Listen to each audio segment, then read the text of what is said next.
அகிலம் டிவி நேயர்களுக்கு வணக்கம். இன்றைய நாளுக்கான காலை நேர பிரதான செய்திகள். விரிவான செய்திகளுக்குள் செல்லும் முன்னதாக முதலில் இன்றைய தலைப்புச் செய்திகள். செவ்வந்தியின் நெருங்கிய உறவால் செய்யப்பட்ட சூழ்ச்சி, புலனாய்வாளர்களிடம் சிக்கிய ரகசியங்கள். போதைப்பொருள் வர்த்தகத்துக்கு அடியோடு முடிவு கட்டியே தீருவோம், ஜனாதிபதி அனுரகுமார சூளுரை. வங்காள விரிகுடாவில் உருவாகவுள்ள தாளமுகம். தாயின் நண்பரே செவ்வந்தியின் காதலனாக மாறிய மர்மம், திணற வைக்கும் உண்மைகள். பெருந்தோட்ட தொழிலாளர் சம்பள உயர்வு மறுதிகதி அறிவிக்கப்படாமல் பேச்சுவார்த்தை ஒத்திவைப்பு. கேரள கஞ்சாவுடன் ஒருவர் கைது, அக்டோபர் 31 வரை விளக்கமறியல். மட்டக்களப்பில் அடகு வைத்த நகையில் நடந்த மோசடி. கட்டுநாயக்க விமான நிலையத்தில் புதிய வசதி அறிமுகம், பயணிகளுக்கு கிடைத்துள்ள நன்மைகள் தொடர்பான விரிவான செய்திகள். கணேமுல்ல சஞ்சீவ படுகொலையின் முக்கிய சந்தேக நபரான இஷார செவ்வந்தி கொழும்பு குற்றப்பிரிவின் விசாரணையின் போது குற்றத்திற்கு பிறகு தனது நடவடிக்கைகளை வெளிப்படுத்தியுள்ளார். அதன்படி கடந்த ஏப்ரல் 13 அதாவது சிங்கள புத்தாண்டில் பாதுகாப்பு கண்காணிப்பிலிருந்து தப்பிக்க தொடகொடவிலிருந்து மித்தேனிய பகுதிக்கு அவர் சென்றதாக போலீசார் தெரிவிக்கின்றனர். தற்போது சிஐடியால் தடுத்து வைக்கப்பட்டு விசாரிக்கப்பட வேண்டும் செவ்வந்தி சஞ்சீவ படுகொலை நடந்த சில மாதங்களில் தான் மறைந்திருந்த இடங்கள் தொடர்பில் அதிகாரிகளிடம் தகவல் வழங்கியுள்ளார். சிங்கள புத்தாண்டு காலப்பகுதியை ஒரு வாய்ப்பாக பயன்படுத்தி கொண்டதாகவும் புத்தாண்டை கொண்டாட மித்தனியாவில் சுமார் 2 வாரங்கள் கழித்ததாகவும் செவ்வந்தி ஒப்புக்கொண்டதாக போலீசார் தெரிவித்தனர். மேலும் குறித்த விசாரணையில் செவ்வந்தி பயன்படுத்திய வாடகைக்கு எடுக்கப்பட்ட கார்கள், அவருக்கு அடைக்கலம் கொடுத்த நபரான மதுகம ஷான் என்பவர் தொடர்பிலும் இஷார செவ்வந்தி தகவல்களை வழங்கியிருந்தார். ஒரு மறைவிடத்திலிருந்து இன்னொரு இடத்திற்கு செல்ல பயன்படுத்தப்பட்ட இந்த வாடகை வாகனங்கள் குறித்து போலீசார் தற்போது விசாரணையை தொடங்கியுள்ளனர். செவ்வந்தி தலைமறைவான காலகட்டத்தில் செவ்வந்தி வெளிநாடு தப்பிக்க சென்றதாக கூறப்படும் பல்வேறு கதைகள் நாட்டில் பரவின. இந்நிலையில் கைது செய்யப்படுவதை தவிர்க்க இதுபோன்ற செய்திகளை உருவாக்கி அவற்றை பரப்புவதில் செவ்வந்திக்கு உதவிய மற்றும் உடந்தையாக இருந்த நபர்களை புலனாய்வாளர்கள் தற்போது விசாரித்து வருகின்றனர். மேலும் சஞ்சீவ படுகொலை செய்யப்பட்ட பிப்ரவரி 19 இரவு தான் வெளிப்பெண்ண பகுதியில் உள்ள ஒரு வீட்டில் இருந்ததாக செவ்வந்தி போலீசாரிடம் தெரிவித்துள்ளார். அதனைத் தொடர்ந்து மே மாதம் மாகாண சபை தேர்தல் நாளில் ஜே.கே. பாயின் வழிகாட்டுதலின் கீழ் யாழ்ப்பாணத்திற்கு பயணம் செய்து அங்கிருந்து இந்தியாவுக்கு தப்பி சென்றுள்ளார். அத்துடன் முன்னாள் காதலன் ஒருவரால் ஹெகல் பத்ரே பத்மேவுக்கு தன்னை அறிமுகப்படுத்தியதாகவும் பத்மேவின் அறிமுகத்தை தொடர்ந்து சமிந்த தில்ஷான் பியூமங்காவுடன் தனக்கு ஆழமான உறவு இருந்ததாகவும் இந்த நெருங்கிய உறவு அவரை படுகொலைக்கு உதவ சூழ்ச்சியாக பயன்படுத்தப்பட்டதாகவும் செவ்வந்தி போலீசாரிடம் தெரிவித்துள்ளார். இந்த நாட்டை பேரழிவுக்கு இட்டு செல்லும் போதைப்பொருள் வர்த்தகத்துக்கு அடியோடு முடிவு கட்டியே தீர்வோம் என்று ஜனாதிபதி அனுரகுமார திசாநாயக்க தெரிவித்துள்ளார். இலங்கை விமானப்படைக்கு ஜனாதிபதி வர்ண விருது வழங்கல் மற்றும் கெடட் அதிகாரிகளை விமானப்படை அதிகாரிகளாக நியமிப்பது தொடர்பில் நேற்று சனிக்கிழமை காலை சீனகுடா விமானப்படை கல்விப்பீடத்தில் நடைபெற்ற விழாவில் கலந்து கொண்டு உரையாற்ற போதே ஜனாதிபதி அனுரகுமார் திசாநாயக்க மேற்கண்டவாறு கூறினார். கடல் மார்க்கத்தில் இடம்பெறும் போதைப்பொருள் கடத்தல் மற்றும் சட்டவிரோத நடவடிக்கைகளை கண்காணிப்பதில் இலங்கை விமானப்படைக்கு வழங்கப்பட்டுள்ள பங்களிப்பையும் ஜனாதிபதி நினைவு கூர்ந்தார். அனர்த்த காலங்களில் இலங்கை விமானப்படை பற்றிய பரந்தளவிலான பங்களிப்பையும் அவர் பாராட்டியுள்ளார். சுரகிமு லஹபர என்ற தொனிப்பொருளின் கீழ் இலங்கையின் நீலவானத்தை பாதுகாக்கும் இலங்கை விமானப்படையின் 3வது சமுத்திரப்படை பிரிவு தாய்நாட்டை பாதுகாப்பு மற்றும் மேம்பாட்டுக்காக மேற்கொண்டு வரும் உயர்ந்த சேவை, செயல்பாட்டு சிறப்பு மற்றும் தாய்நாட்டை பாதுகாப்பதற்கான தொடர்ச்சியான அர்ப்பணிப்பு ஆகியவற்றை பாராட்டும் வகையில் ஜனாதிபதி வர்ண விருது வழங்கப்பட்டது. வடக்கு மாகாணத்தில் தற்போது நிலவி வரும் மழையுடனான காலநிலை தொடர்வதற்கு சாத்தியங்கள் காணப்படுகின்றன என்று யாழ்ப்பாண பல்கலைக்கழக புவியியல் துறையின் தலைவரும் வானிலை ஆய்வாளருமான நாகமுத்து பிரதீபராஜா தெரிவித்துள்ளார். இது தொடர்பில் அவர் மேலும் கருத்து வெளியிடுகையில், வடக்கு மாகாணத்தில் தற்போது நிலவி வரும் மழையுடனான காலநிலை தொடர்வதற்கு சாத்தியங்கள் உள்ளன. தற்போது குமரி கடலுக்கு அண்மித்ததாக நிலவுகின்ற காற்று சுழற்சியின் விளைவாக நாட்டின் பல பகுதிகளுக்கும் தொடர்ச்சியான மழை கிடைத்து வருகின்றது. எதிர்வரும் 23ஆம் திகதி வங்காள விரிகுடாவில் புதிய தாளமுக்கம் ஒன்று உருவாகும் வாய்ப்புள்ளது. தற்போதைய மாதிரி கணிப்புகளின் அடிப்படையில் இந்த தாளமுகமானது ஒரு புயலாக வலுப்பெற்று அல்லது ஒரு வலுக்குறைந்த புயலாக மாற்றம் பெற்று இந்தியாவின் ஆந்திராவில் நெல்லூருக்கு அருகில் கரையை கடக்கும் என்று எதிர்பார்க்கப்படுகின்றது.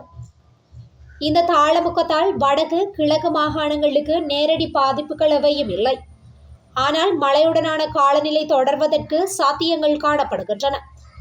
தாளமுக்கம் காரணமாக எதிர்வரும் 23ஆம் திகதி வியாழக்கிழமை முதல் 28ஆம் திகதி செவ்வாய்க்கிழமை வரை வடக்கு கிழக்கு மற்றும் தென்கிழக்கு கடற்பகுதிகள் கொந்தளிப்பான நிலையில் காணப்படும்.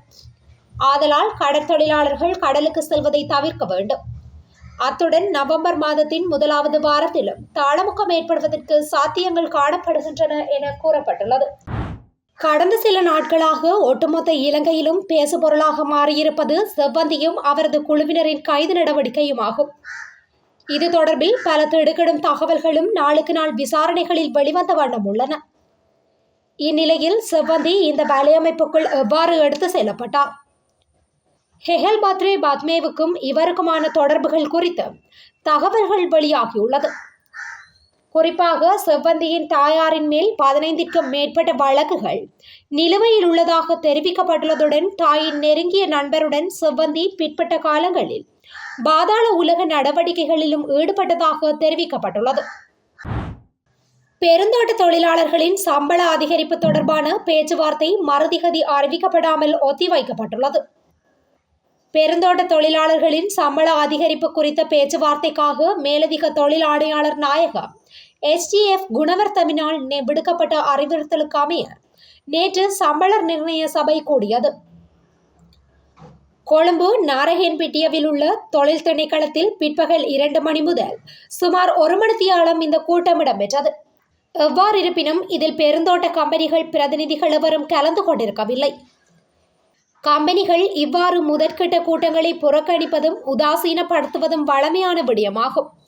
ஆனால் கடந்த காலங்களில் இந்த பேச்சுவார்த்தைகளில் ஆர்வமாக பங்கேற்ற மக்கள் விடுதலை முன்னணியின் தொழிற்சங்கமான அகில இலங்கை தோட்ட தொழிலாளர் சங்கத்தின் பிரதிநிதியும் தற்போதைய பதுளை மாவட்ட ஆளுங்கட்சி நாடாளுமன்ற உறுப்பினருமான கிட்டினன் செல்வராஜ் நேற்றைய கூட்டத்தில் கலந்து கொள்ளவில்லை. இது குறித்து அவரிடம் தொலைபேசி மூலம் தொடர்பு கொண்டு வினவிய போதுதான் பதுளையில் இருப்பதாக தெரிவித்தார். அந்த வகையில் சம்பள நிர்ணய சபையை பிரதிநிதித்துவப்படுத்தும் 10 பெருந்தோட்ட தொழிற்சங்கங்களில் 8 தொழிற்சங்கங்களும் அரசாங்கத்தின் சார்பில் 3 நியமன உறுப்பினர்களும் தொழில் திணைக்களத்துக்கு வருகை தந்திருந்தனர். தொழிற்சங்கங்கள் சார்பில் இலங்கை தொழிலாளர் காங்கிரசின் சிரேஷ்ட சட்ட ஆலோசகர் மாரிமுத்து, இலங்கை தேசிய தோட்ட தொழிலாளர் சங்கத்தின் சார்பில் முத்துக்குமார், விவசாய தோட்ட தொழிலாளர் காங்கிரஸ் சார்பில் RM கிருஷ்ணசாமி, இலங்கை செங்கொடி சங்கத்தின் சார்பில் அதன் ஆலோசகர் மேனகா கந்தசாமி மற்றும் PG சந்திரசேன உள்ளிட்ட தொழிற்சங்க பிரதிநிதிகளே இதில் பங்கேற்றவர்களாவார். அம்பாறை அக்கரைப்பற்று போலீஸ் பிரிவிற்குட்பட்ட அக்கரைப்பற்று பதூர் நகர் பிரதேசத்தில் கேரள கஞ்சாவுடன் ஒருவர் கைது செய்யப்பட்டுள்ளார். அக்கரைப்பற்று போலீசாருக்கு கிடைத்த ரகசிய தகவலுக்கு அமைய அந்த பிரதேசத்துக்கு சென்ற போலீசார் சந்தேக நபரை கைது செய்துள்ளதுடன் அவரிடமிருந்த கேரள கஞ்சாவையும் கைப்பற்றியுள்ளனர். கைது செய்யப்பட்ட சந்தேக நபரை அக்கரைப்பற்று நீதவான் நீதிமன்றத்தில் முன்னிலைப்படுத்திய போது எதிர்வரும் 31ஆம் திகதி வரை அவரை விளக்கமறியலில் வைக்குமாறு நீதவான் உத்தரவிட்டுள்ளார். மேலதிக விசாரணைகளை அக்கரைப்பற்று போலீசார் மேற்கொண்டு வருகின்றனர். ஒரு நகைக்கடையில் அடகு வைத்து பின்னர் அதனை மீட்டு எடுக்கும் போது அதில் 4 கிராம் வெட்டப்பட்டுள்ளது. இது நமது களுவாஞ்சிக்குடியில் நடந்துள்ள சம்பவமாகும் என மண்முனை தென்னிருவில் பற்று பிரதேச சபையின் தவிசாளர் மேகசுந்தரம் வினோராஜ் தெரிவித்துள்ளார். மண்முனை தென்னிருவில் பற்று பிரதேச சபைக்குட்பட்ட நகை தொழில் உரிமையாளர்களுக்கு இடையிலான விசேட கலந்துரையாடல் கூட்டம் நேற்று பிரதேச சபை கேட்போர் கூடத்தில் நடைபெற்றது. இதன்போது அவர் மேலும் தெரிவிக்கையில், நகை அடகு பிடிக்கும் போது 1 வருட காலத்திற்கு கால அவகாசம் கொடுக்கப்பட்டு மேலும் உரிய நபருக்கு 3 தடவைகள் கடிதம் அனுப்பப்பட வேண்டும். இதுதான் நடைமுறையாகும். தங்க நகைகளை அடகு வைக்கும் போது 2% வட்டியில் அடகு வைக்க வேண்டும். அனைத்து வர்த்தக நிறுவனங்களுக்கும் தற்காலிக அனுமதி சான்றிதழ்கள் தான் உள்ளன. வர்த்தக நிலையங்களில் உள்ள குறைபாடுகளை நிவர்த்தி செய்யப்பட்ட பின்னர் தான் சான்றிதழ்கள் நிரந்தரமாக்கப்படும் என தெரிவித்துள்ளார். கட்டுநாயக்க விமான நிலையத்தில் இலங்கை கடவுச்சீட்டு வைத்திருப்பவர்களுக்காக புதிய வசதி அறிமுகப்படுத்தப்படவுள்ளது. அதற்கமைய பிரத்யேகமான தானியங்கி எல்லை கட்டுப்பாடு கேட்ஸ் அறிமுகப்படுத்தப்பட்டுள்ளது. இந்த அதிநவீன தொழில்நுட்பம் பயணிகளுக்கு விரைவான மற்றும் பாதுகாப்பான குடியேற்ற அனுமதி அனுபவத்தை வழங்கும் என அதிகாரிகள் தெரிவித்துள்ளனர். ஸ்மார்ட் பயணம் மற்றும் டிஜிட்டல் எல்லை மேலாண்மை நோக்கிய இலங்கையின் பயணத்தில் இது ஒரு முக்கியமான மைல்கள் என குறிப்பிடப்பட்டுள்ளது. அதற்கமைய இந்த புதிய வசதியை பயன்படுத்த தகுதியுள்ள பயணிகள் முன்பதிவு செய்து வழங்கப்பட்டுள்ள 3 எளிய வழிமுறைகளை பின்பற்றுவதன் மூலம் எந்த சிரமமுமின்றி பயணிக்கலாம். முதல் படியாக ஒரு முறை பதிவு செய்ய வேண்டும். 2வது படியாக தேவையான பயோமெட்ரிக்ஸை பெற வேண்டும். 3வது படியாக பயணத்தை கேட்ஸ் மூலம் தொடங்குமாறு அறிவிக்கப்பட்டுள்ளது. இது குடியேற்ற கவுண்டர்களில் செலவிடும் நேரத்தை குறைத்து பயணத்தை மிகவும் இலகுவாக்கும் என குறிப்பிடப்படுகின்றது. இத்துடன் இன்றைய நாளுக்கான காலை நேர பிரதான செய்திகள் நிறைவடைகின்றன. தொடர்ந்தும் இதுபோன்ற செய்திகளை உடனுக்குடன் அறிந்து கொள்ள அகிலம் டிவியுடன் இணைந்திருங்கள். நன்றி, வணக்கம்.